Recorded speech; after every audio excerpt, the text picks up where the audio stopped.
এই যে একা একা চলাফেরা করছেন, জীবন নিয়ে শঙ্কায় ভুগেন না কখনো? যে আমার পরিবার সবাই তো, আমি আমার মাকে বলেছি যে দেখো, মানে আমরা যে লড়াই নেমেছি, আমার একটা মনে হয় কি কোনো রাজনীতিবিদের না বাসায় মৃত্যুটা হইতে পারে না, এটা কোনো ভালো মৃত্যু না।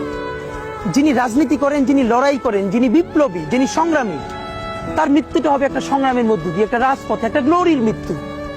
আমি তো ভীষণ ভাবে প্রত্যাশা করি, আমি ছোটবেলা থেকে এই স্বপ্নটা দেখি, অনেক জায়গায় বলেছি যে একটা তুমুল মিছিল হচ্ছে অন্যায়ের বিরুদ্ধে, সেই মিছিলের সামনে আমি আছি, কোনো একটা বুলেট এসে আমার বুকটা হয়তো বিদ্ধ করে দিয়েছে, এবং সেই মিছিলে আমি হাসতে হাসতে আমি শহীদ হয়ে গেছি।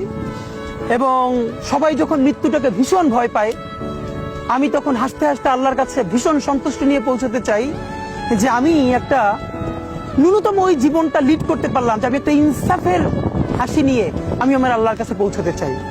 সুতরাং আগামী 50 বছর বাঁচলাম, কোনো ইম্প্যাক্ট তৈরি হলো না আমার দিয়ে, দেশের জন্য, রাষ্ট্রের জন্য, উম্মার জন্য, জাতির জন্য।